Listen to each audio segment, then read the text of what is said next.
Bila masuk Rejab, kata para sahabat, kami sudah boleh melihat perubahan kebaikan dan ibadah yang dilakukan oleh Rasulullah sallallahu alaihi wasallam. Nabi dah mula tambah. Nabi dah mula tambah. Kalau kita sepanjang tahun ini duha kita 2 rakaat sehari, masuk Rejab jadi 4. Begitu contoh. Kalau kita sepanjang tahun puasa sunat kita Isnin sahaja seminggu, bila masuk Rejab kita tambah Isnin dan Khamis. Itu sunnah Nabi sallallahu alaihi wasallam. Sunnahnya ialah para sahabat melihat Nabi menambah amal ibadah bermula daripada bulan Rejab. Nabi menambah kebaikan bermula daripada bulan Rejab.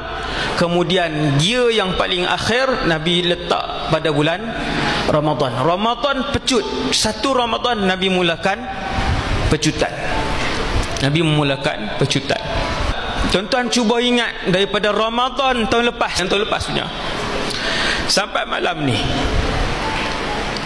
Dulu Ramadan yang tahun lepas, bila masuk Ramadan kita semayang duha, masuk Ramadan bacaan Quran kita banyak, bila masuk Ramadan sedekah kita banyak, bila masuk Ramadan kita mudah bangun qiyamul lail, bila masuk Ramadan semua kebaikan kita.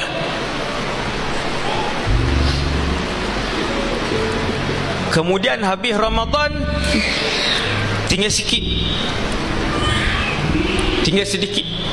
Dan ada orang selepas habis Ramadan tak ada lagi amal-amal kebaikan yang banyak tadi, tak ada terus, tinggal terus. Kesemua itu nak dapat nikmat buat banyak ibadah, nak dapat nikmat buat banyak kebaikan, nak dapat nikmat buat banyak pahala adalah apabila diperhatikan dan diberikan inayah dan redha Allah Subhanahu wa taala. Bila Allah bagi taufik, dia akan melakukan banyak ibadat, dia tak tinggal. Bila orang sebut Allahumma barik lana fi Rajabin wa Sya'ban, imam doa, ya Allah berkatilah kami bulan Rajab dan Sya'ban, dia tengok diri dia,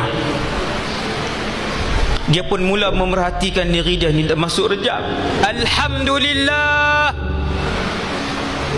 Alhamdulillah, walaupun orang sebut dah masuk bulan Rejab, dia tengok hari itu duha dia masih lagi 4 rakaat, masih lagi 6 rakaat sejak daripada Ramadan tahun yang lalu. Bila tu imam doa Allahumma barik lana fi Rajabin wa Sya'ban, bermaksud Rejab sudah dekat, Sya'ban sudah dekat, Ramadan sudah dekat, dia tengok ibadat dia, alhamdulillah, hari ni baru habis tadi setengah juzuk Al-Quran, habis hari ni sejak daripada tahun lepas. Subhanallah. Maka dia tak risau, dia puji ya Allah, alhamdulillah ya Allah, terima kasih ya Allah, segala puji bagi Allah yang membimbing dan memberikan hidayah yang berterusan untuk aku melakukan ibadat daripada tahun Ramadan yang lepas sampai Ramadan tahun ni, insya-Allah. Allah tak tinggal dia, Allah tidak pernah tinggalkan dia. Yang ni yang kita cari. Tuan-tuan, bila dengar Rejab, tuan-tuan muhasabah, cuba tengok amal ibadat dan kebaikan yang kita buat berterusan tak? Tahun lepas kita dengar hadis, Nabi sebut apa? Satu saya buat contoh, man shalla arba'an ba'dal isya. Tahun lepas kita dengar hadis, sesiapa yang solat 4 rakaat selepas isya, sesiapa yang solat sunat 4 rakaat selepas isya. Ada tak solat sunat lepas isya 4 rakaat? Ada. Selalu kita buat 2. Tahun lepas kita dah dengar satu hadis Nabi bahawasanya Rasulullah bukan sahaja buat 2 rakaat selepas isya, bahkan sabit dengan hadis sahih diriwayatkan oleh Al-Imamul Bukhari bahawa Nabi buat 4 rakaat selepas isya. Nabi melakukan 4 rakaat solat sunat selepas isya dan keadaan itu, salat itu disaksikan oleh ramai para sahabat, antaranya Sayyidatuna Ummul Mukminin Maimunah bintil Harith dan juga Abdullah ibn Abbas radhiyallahu anhumah. Tengok Nabi buat 4. Tahun lepas kita dah dengar hadis ini, sudah dibacakan hadis ini, sudah diceritakan kelebihannya. Man shalla arba'an ba'dal isya, siapa yang buat 4 rakaat selepas isya, la yafsilu bainahunna bitaslim, tidak dipisahkan di antara 4 itu dengan salam. 4 rakaat 1 salam direct, tapi tak ada tahiyat. 4 rakaat 1 salam direct, tak ada tahiyat pertama, tahiyat akhir sahaja. Sesiapa yang solat sunat selepas isya 4 rakaat yang tidak dipisahkan di antaranya dengan taslim, udilna bimithlihinna min lailatul qadri, seolah-olah 4 itu didirikan pada malam Lailatul Qadar. Tuan-tuan, nak dapat malam Lailatul Qadar bulan Ramadan senang ke susah? Susah.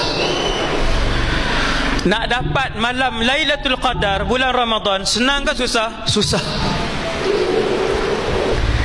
Tiba-tiba ada satu hadis yang Nabi sebut kelebihan 4 rakaat selepas Isya yang bukan malam Ramadan, tetapi pada malam bulan-bulan bukan Ramadan sepanjang 320 malam. Nabi kata, siapa yang melihat dirinya diizinkan oleh Allah Jalla Jalaluh, tengok Allah izin untuk mendirikan 4 rakaat selepas Isya, seolah-olah pahalanya 4 rakaat itu didirikan pada malam Lailatul Qadar. Siapa yang boleh buat dari tahun lepas? Siapa yang Allah rahmat dan kasih dia, siapa yang Allah inayah dan taufik dia, sebab tu kena banyak minta dengan Allah, taufik daripada Allah, inayah daripada Allah. Bila Allah banyakkan inayah, Allah banyakkan taufik, Allah istiqamahkan kebaikan dan ibadat untuk kita daripada tahun lepas sampai tahun ini. Bila imam berdoa, Allahumma barik lana fi Rajabin wa Sya'ban, kita dah faham lah, sebab doa tu dah lama dah ustaz-ustaz. Bila masuk Rejab, imam pun mula baca Alhamdulillah. Kita dah faham makna doa tersebut, dan kita pun tengok keadaan kehidupan kita sampai malam ni. Alhamdulillah, Allah subhanahu wa ta'ala memberikan istiqamah, bukan kepada ibadat yang saya sebut tadi, bahkan ke semua ibadat-ibadat yang lain sampai malam ni. Maka kita puji Allah. Segala pujian kepada-Mu ya Allah, yang telah membimbing roh dan kehidupan aku untuk melakukan kebaikan dan ketaatan kepada-Mu ya Allah. Alhamdulillah. Tuan-tuan, bila mai Rejab, yang paling saya buat muhasabah begitulah kan, tengok kebaikan kita satu-satu. Alhamdulillah, setiap satu Allah panjangkan daripada tahun lepas sampai malam ni. Bila Allah bagi nikmat tersebut, puji Allah banyak kan. Segala puji bagi-Mu ya Allah, kerana memberikan ruang untuk aku beribadah kepada-Mu. Dia kalau mati tak ada ibadat dah. Mati malam ni, esok tak ada ibadat. Mati malam ni bukan esok tak ada ibadat, mulai malam tu dah tak ada ibadat, sebab berpindah ke alam barzakh.